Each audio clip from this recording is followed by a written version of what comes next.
बहू बनी ड्राइवर। मंजित की शादी रोहन से होती है। रोहन को नशे की बुरी लत लगी होती है। एक दिन, अरे माँ, मेरा एक साइड का शरीर काम नहीं कर रहा है। मैं आज खेतों में कैसे जाऊंगा? अरे बेटा, ऐसा ना बोल। तेरे पापा के जाने के बाद से तू ही घर चलाने का सहारा है। मैं डॉक्टर को बुला लाती हूँ। देखिए बहन जी, रोहन के शरीर के एक साइड में लकवा है। अब वो कभी ट्रैक्टर नहीं चला पाएगा। घर में मनहूसियत का माहौल हो जाता है। लीजिए माँ जी, रोटी खा लीजिए। अरे बेटा, मुझे तो भविष्य की चिंता हो रही है। मेरा एक ही बेटा है और वो भी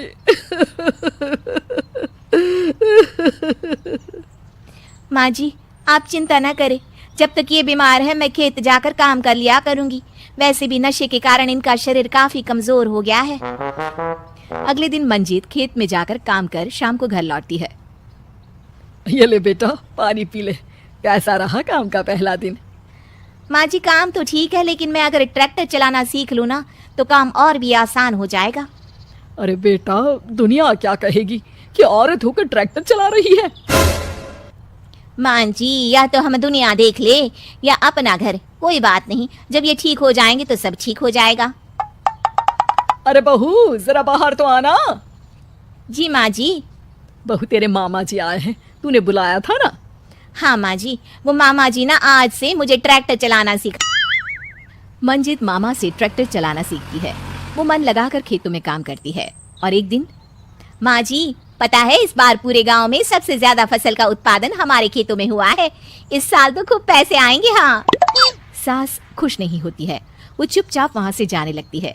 तभी मंजित उसे रोक लेती है। क्या हुआ माँ जी, आपको खुशी नहीं हुई? बेटा, आज डॉक्टर साहब बोल रहे थे कि रोहन के ठीक होने के लिए 5 लाख रुपए की जरूरत है। समझ नहीं आ रहा क्या करूं। मंजित शांत हो जाती है। अगले दिन सास मंजित के पास आती है। बेटा, ये मेरे गहने हैं। इसे अपने गहनों के साथ जोड़कर सुनार को दिया। जितने पैसे हो ले आ, डॉक्टर को आज ही देने हैं। मंजित अपने गहने और सास के गहनों को लेकर दुकान में बेचकर पैसे लेकर घर आ जाती है। माँ जी, सिर्फ 3 लाख रुपए का ही इंतजाम हो पाया है। बाकी के पैसे कैसे आएंगे?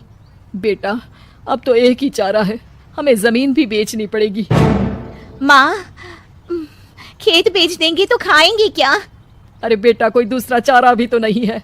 रोहन ठीक हो जाए तो वो मेहनत करके इससे भी बड़ी जमीन ले लेगा। सास बहू मिलकर खेत भी बेच देते हैं। अब पूरे पैसे लेकर सास डॉक्टर के पास जाती है। डॉक्टर साहब, ये लीजिए सारे पैसे। बस किसी तरह मेरे बेटे को ठीक कर दीजिए। आपका बेटा ठीक तो हो जाएगा, लेकिन 6 महीने का समय लगेगा। सास बहू सोच में पड़ जाते हैं कि अब तो कोई जरिया भी नहीं रहा जहां से उन लोगों को कमाई हो। अब कमाएंगे नहीं तो खाएंगे क्या? माँ जी, मेरे माता पिता ने लड़की होने के कारण मुझे ज्यादा पढ़ाया लिखाया नहीं, लेकिन ट्रैक्टर चलाना सीखकर मैं कुछ काम करने के लायक तो हो ही गई हूँ। अरे बेटा, ट्रैक्टर अब कहाँ चलाएगी? खेत तो बिक गए हैं। माँ जी, मैं किसी और के खेतों में दिहाड़ी में काम कर लूंगी, कुछ तो पैसे आएंगे ही ना। ये कहकर मंजित काम करना शुरू कर देती है। जैसे तैसे उन पैसों से गुजारा चल ही रहा था। माँ जी, पास के अस्पताल से मुझे नौकरी के लिए ऑफर आया है।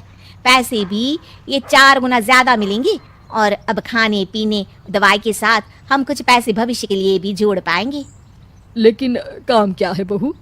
माँ जी, मुझे अस्पताल की एम्बुलेंस चलानी है। अरे, तू तो मेरी बहू नहीं, बेटा है बेटा। जरूर जा बेटा।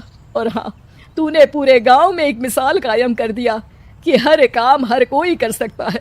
उनके लिए लड़की या लड़का होने की कोई जरूरत नहीं। मंजित मन लगाकर काम करना शुरू कर देती है। आगे जाकर वो खुद का एम्बुलेंस भी खरीद लेती है और अब तो उसका पति भी ठीक हो जाता है और सब पहले से भी ज्यादा खुशहाल जिंदगी जीने लगते हैं।